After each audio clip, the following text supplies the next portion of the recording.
네, 윤석열 대통령이 이번 주 휴가를 끝내고 복귀했습니다. 당장 쌓여있는 국정과제들 굉장히 많은데요. 윤석열 대통령의 국정 운영 방식과 또 통치 방식, 이분은 어떻게 평가하고 계실지 궁금합니다. 윤여준 전 환경부 장관 스튜디오에 모셨습니다. 안녕하세요. 네, 안녕하십니까. 먼저 경기도 남양주시라고 하는데 네. 이 태풍 속에 스튜디오까지 나와주셔서 감사합니다. 아니요, 아직 서울은 바람이 안 불어서 잘 예. 왔습니다. 네. 네. 본격적인 말씀 여쭙기 전에 먼저 이 잼버리 관련돼서 이게 벌써 일주일이 네. 넘게 네. 뉴스를 전부 다 덮고 있고 아직도 걱정이 많습니다. 내일 바로 옆에 상암동 월드컵 경기장에서 또 그렇죠. 4만 명, 5만 네, 명이 네. 모여서 콘서트를 한다고 하니까 전 정권 탓이다. 이런 얘기를 하기도 하고 전북도 탓이다. 여가부 탓이다.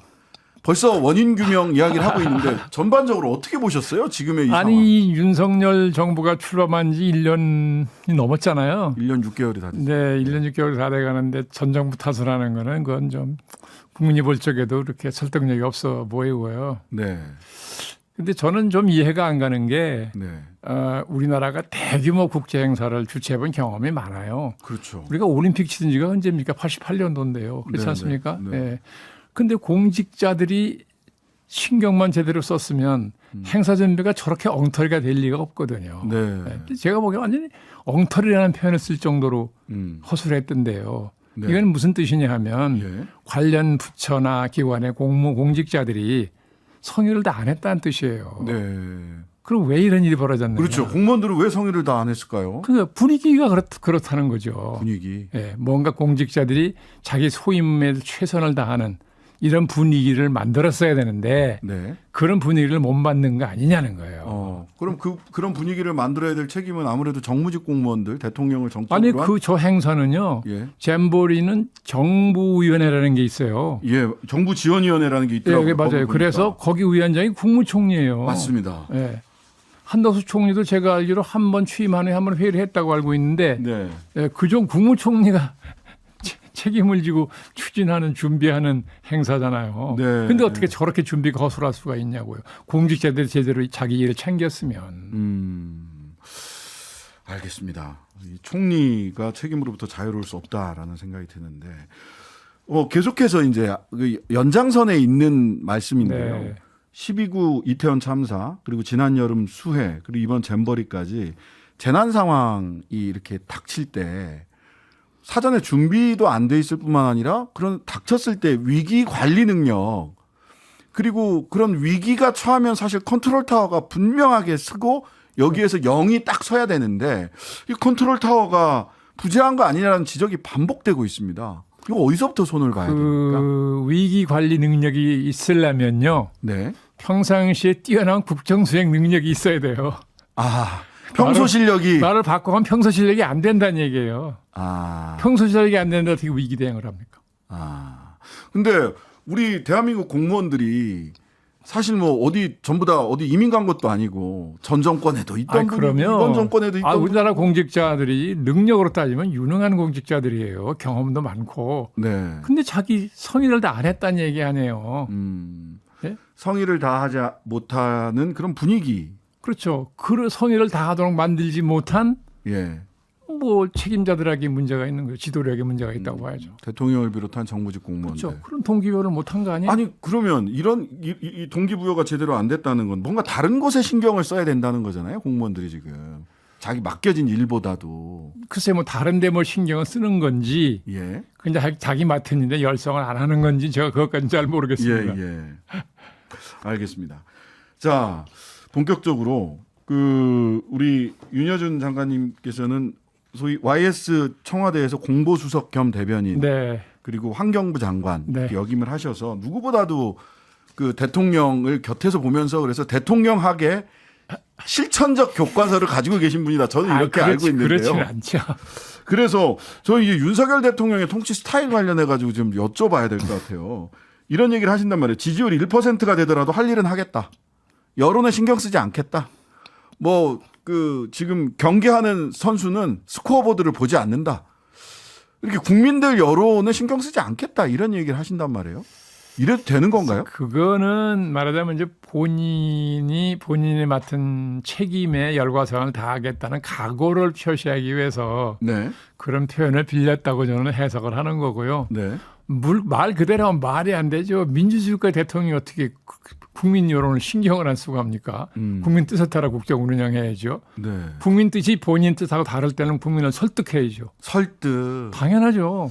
근데 지금 대통령께서는 설득보다는 다른 수단의 정치, 흔히 이제 정치학에서 얘기하는 다른 수단의 정치를 하는 게 아닌가라고 정치학자들이 많이 평가를 글쎄 합니다. 이게 이제 단임 대통령제의 폐해예요. 네. 재선을 해야 되는 대통령은 네. 재선을 해야 되니까 네. 늘 국민 여론이나 네. 정책에 대한 국민 반응에 신경 쓰게 돼 있어요. 네. 단임 대통령은 내가 2번 표달라고 그럴 거 아닌데 네. 소신걸 하고 나간다. 예. 이런 생각을 하기 쉽다고요. 네. 역대 대통령도 그런 경향이 있었어요. 네. 뭐 윤 대통령도 그래서 그냥 국민 여론을 관급인데 하고 싶은 대로 한다. 이런 생각을 한 게 아닌가 그렇게 짐작을 하죠. 예. 그러면서 현재 집권 스타일이 제왕적이다. 제왕적 대통령제를 떠나서 이게 뭐 제도의 한계 이런 걸 떠나서 대통령이 뭐 인사나 또는 가족 관련된 비리 의혹이나 이런 데 대해서 해명을 하거나 사과하거나 단 한 번도 하지 않으세요. 그리고 소위 다른 수단의 정치, 이제 검찰이라고 하는 다른 수단의 정치를 가지고 통치를, 그런 다른 수단의 정치를 가지고 실제 의회주의 정치나 이런 것들을 좀 대체하고 있는 게 아니냐라고 정치학자들이 많이 비판하더라고요. 어떻게 보셨어요? 저는 윤석열 대통령이 평생을 검사 생활로 보낸 분이잖아요. 예. 검사 사회에 검찰 조직에 예? 철저한 원칙이 뭐예요? 상명하복이에요. 네. 거기 무슨 민주주의 원리가 있습니까? 아. 그게 체질화된 분 아닌가요? 저는 그렇게 보는 거죠. 상명하복이 체질화돼 계시다. 네. 근데 이렇게 대통령이 국정 운영하시면 안 되지 않습니까? 물론이죠. 그러니까 민주공화국의 대통령이니까 예. 국정 운영 스타일이 민주공화주의 원리에 맞아야 되는 거죠. 네네. 예. 그러니까 이제 모르겠습니다. 저 양반이 뭐 이제 조금 지나면서 통치 방식을 바꿀지 네. 예, 아니면 국민이 뭐라 그러든 지금 스타일로 갈지 그건 제가 모르겠습니다만 지금 지지도가 30%를 못 넘어요 거의. 30%한 중반 정도 예, 예, 있습니다. 잠깐 넘었다 예, 오르락내리락 한다고 합니다. 있지만 예. 이거는 뭐랄까 단임 대통령이니까 지지도에 신경 안 쓴다라는 말은 할 수 있지만 네. 지지도가 저렇게 고착이 되면 네. 효과적인 국정 수행을 못 합니다. 네. 예. 사실 제가 우리 윤 장관님께서 다른 언론에 인터뷰한 걸 보니까 네. 누구보다도 사실은 제왕적인 정치적 힘을 가졌던 사람이 DJ와 YS인데 그들은 여론에 선제적으로 반응을 하고 여론을 따라가기 위해서 굉장히 노력을 많이 했다. 오히려. 그렇죠. 그분들은 예.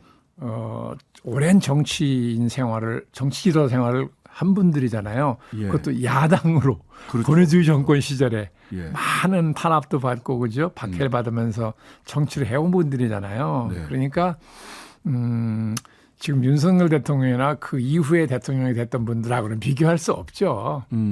저도 뭐 김 대통령 가까이서 모셔봤는데 예, 김영삼 대통령이요. 늘 국민의 여론에 귀를 기울이고 국민 여론이 안 좋다 그러면 왜 안 좋으냐 네. 원인을 알아보려고 그러고 어떻게 해야 되냐 고치려고 고민도 하고 늘 그러는 걸 하셨어요. 네.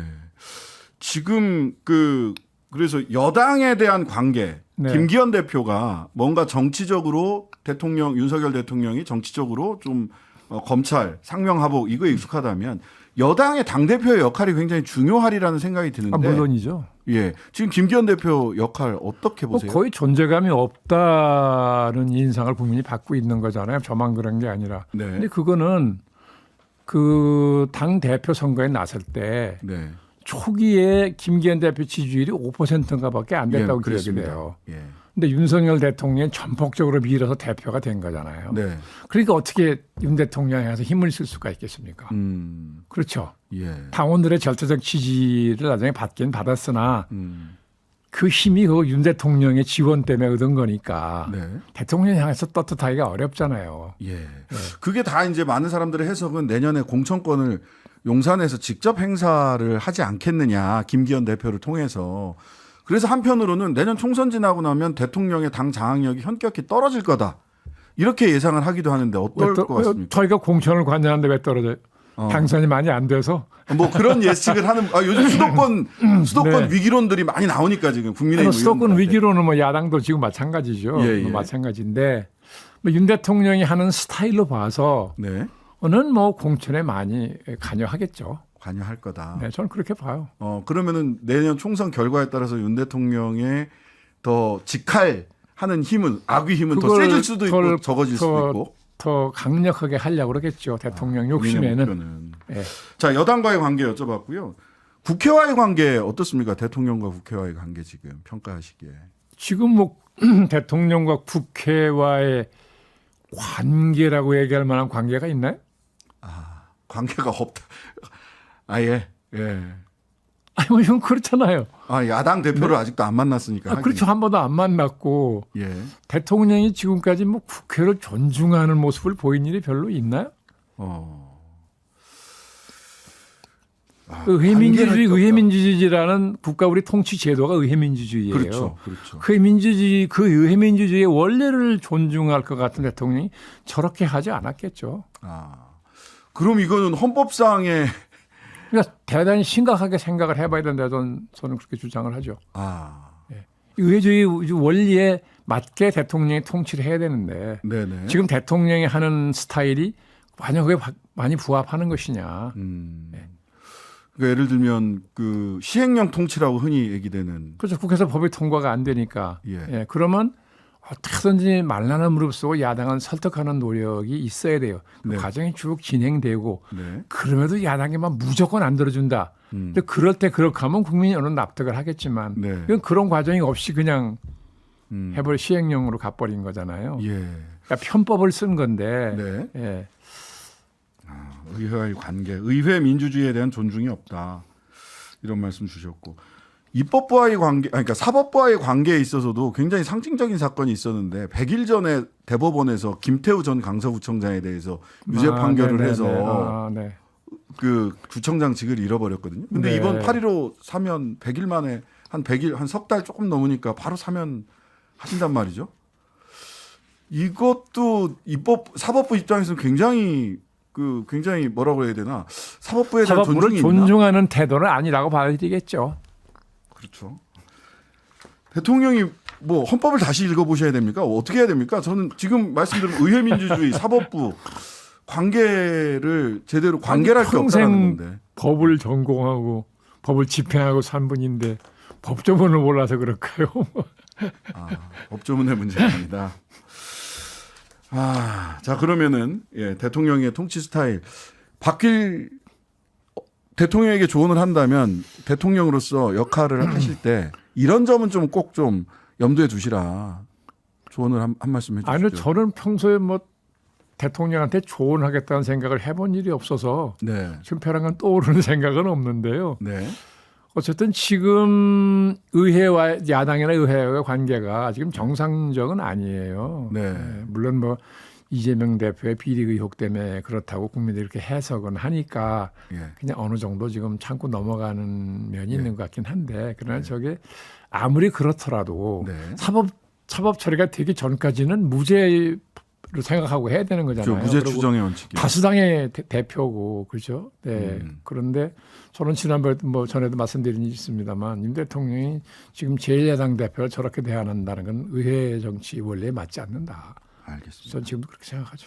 자, 그럼 내년 총선 전망 어떻게 지금 보고 계시는지 멀리 보시는 분이시니까. 아이고, 제가 뭐 평소에 멀리 보는 눈도 없습니다만 요즘 같으면 이게 여나 야나 피장파장 아닌가요? 피장파장이다. 특히 핵심이 양쪽 다 수도권 위기론을 얘기해요.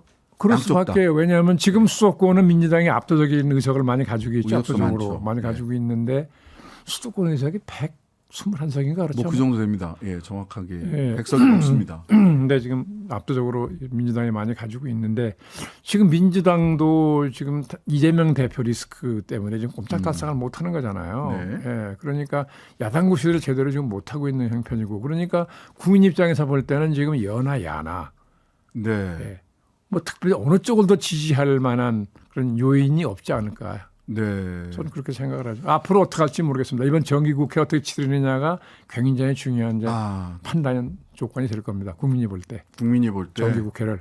정기국회에서 누가 뭘 보여줘야 됩니까? 여당. 그러니까 얼마나 이제 국회 본연의 모습을 보이느냐. 아, 이건 국정감사예요. 입법부가 그렇죠. 행정부를 감사하는 거예요. 네네. 이건 여야를 떠나서 국회가 감사하는 겁니다. 예. 그러면 여당도 국정감사를 해야 돼요.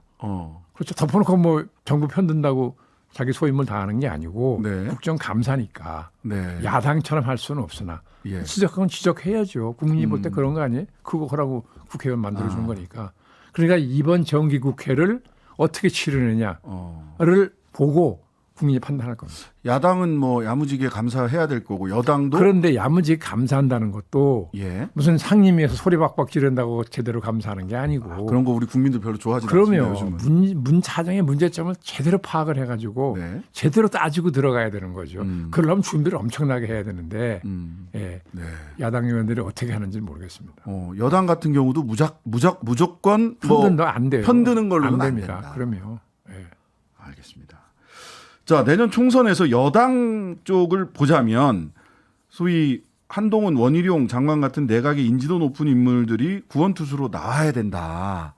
또는 한편으로는 뭐 원희룡, 한동훈 뭐 이런 분들이 총리를 거쳐서 뭐 다음 대선으로 가려고 하는 거 아니냐 뭐 등등등의 이제 예측들이 있는데 실제로 한동훈 장관이 총선에 출마해서 구원투수 역할을 할 가능성 내지는 그게 바람직한지 이런 걸 어떻게 보세요? 뭐 가능성으로 따지면 항상 50% 이상은 있는 거 아닌가요? 네, 네. 죄송합니다. 그런데 저는 뭐 전에도 그런 얘기로서 한 일이 있는데 네. 한동훈 장관 같은 경우 지금 바로 국회로 가는 건 나는 개인적으로 바람직스럽지 않다. 행정부에서 조금 더 경험을 쌓고 가도 뭐 늦지 않는 거 아니냐. 네네. 원희룡 장관 같은 경우는 원래 정치를 하던 분이니까요. 네네. 돌아가는 게 뭐 자연스러울 수 있는 것이고 네.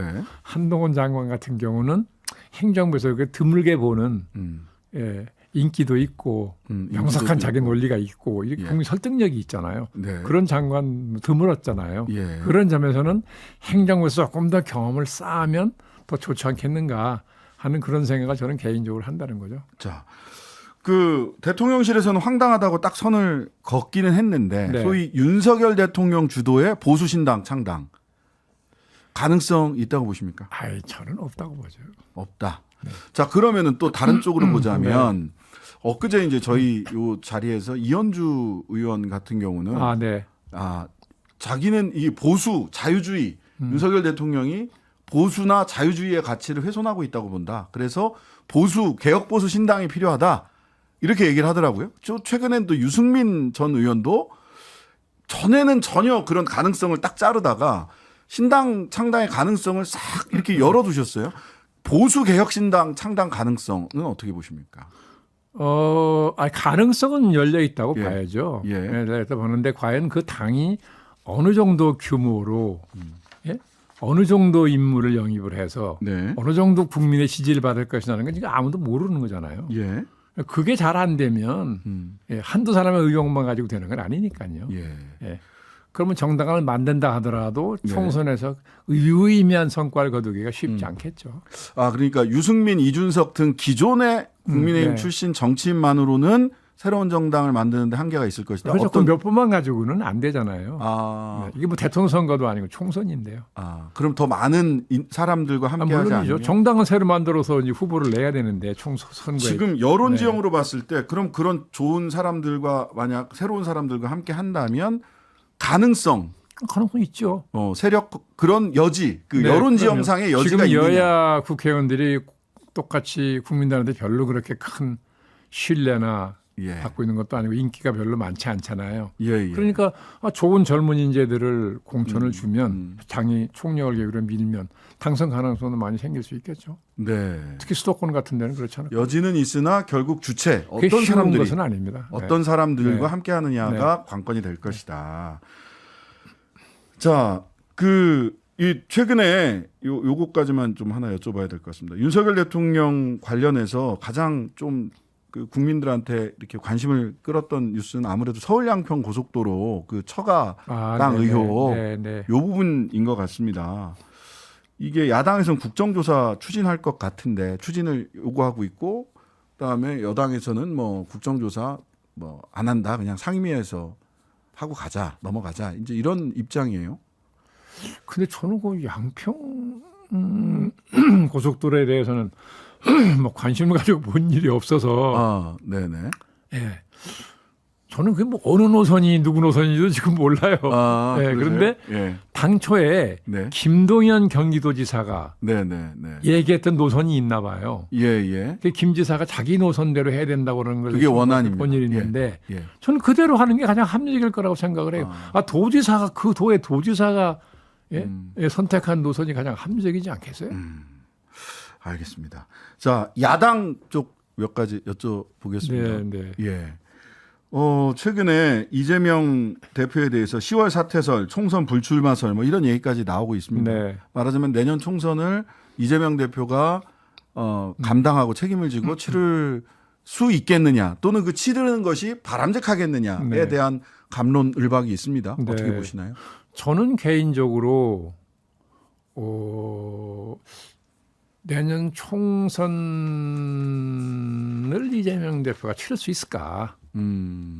예, 지금 여러 가지 걸려있는 혐의 사실이 있잖아요. 예. 예, 그걸 검찰이 지금 수사를 쭉 해왔고 네. 최근에 신문 보니까 뭐 상당히 이제 막바지 단계에 와 있는 네. 것 같던데요. 그렇죠? 예, 그러니까 이재명 대표는 자기가 뭐 당의 총선 승리를 위해서라도 총선 전에 거취를 좀 정하지 않겠어요? 본인이 네. 먼저 저는 아니면 그럴 검찰이 거라고. 먼저 행보를 검찰이 본인이 먼저 할 정하기 수도 전에 있지만 어쨌든 본인이 예, 그런 단계가 되면 본인도 총선을 위해서 스스로 거취를 정할 거라고 보죠.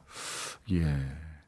그 여당도 야당도 사실 지금 여의도 정치인들이 가장 두려워할 만한 것이 어떤 국민들의 여론도 있겠습니다만은 사실은 검찰 쪽을 굉장히 쳐다보고 바라보고 있지 않습니까? 검찰 캐비넷이 제일 무섭다는 거죠. 그럼 어제 오늘 얘기가 아니고 어제 오늘 얘기는 아니에요. 한국 정치에서는 항상 그 얘기가 나왔죠. 예. 과거 한국 정치가 그렇잖아요. 음. 예, 항상 뭐라 그럴까 뭐 부패했다고까지 안 하더라도 네. 예, 그렇게 뭐라 그럴까요?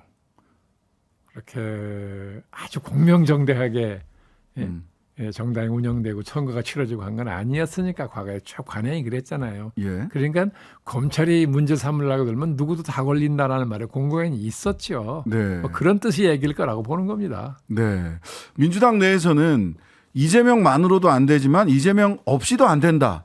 이렇게 이야기하는 분들도 계세요. 글쎄요. 지금으로 보면 뭐 이재명 대표를 대신할 만한 마땅한 인물이 없다는 뜻일 것 같은데 네.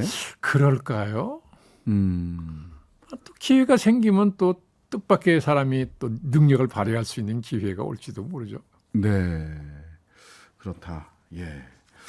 알겠습니다. 그 민주당이 사실은 혁신위원회에서 혁신안을 내면서 당내 대의원 제도와 관련된 얘기, 공천할 때 기존 의원들이 점수가 낮으면 뭐 이렇게 점수를 이렇게 공천 점수에서 불이익을 페널티를 주는 거, 요 정도를 혁신안으로 냈어요.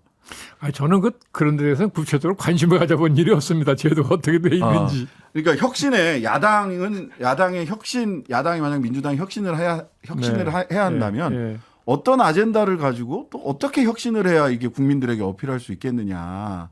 사실은 당 내부 제도를 지금 혁신한다라는 것에 그쳤거든요. 그걸 알면 제가 대표하게요.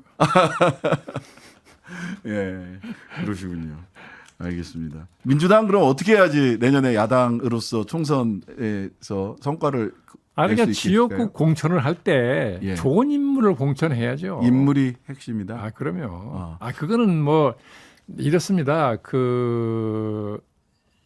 야당의 경우에는 한꺼번에 많은 사람 바꾸기가 어려워요. 네. 그러니까 상징성이 강한 인물 소수를 바꾸는 거를 제가 전에 한나라당이 있을 때 2000년도 얘기입니다. 16대 총선 공천 실무 작업을 제가 책임지고 할 때 그때 획기적이었죠. 저는 소수의 중진을 바꾸는 쪽으로 선택했거든요. 총재가 그렇게 보고를 했어요. 야당은 많이 못 바꿉니다. 당이 깨지니까. 알겠습니다. 공천이 핵심이다. 이번 국정감사와 공천, 정기국회 이 두 가지를 특히 강조해 주셨습니다. 오늘 말씀 여기까지 듣겠습니다. 지금까지 윤여준 전 환경부 장관과 함께했습니다. 감사합니다. 네, 수고하셨습니다. 네. 하루 종일 기다려지는 진짜 시사. 평일 저녁 6시 5분 신장식의 뉴스 하이킥.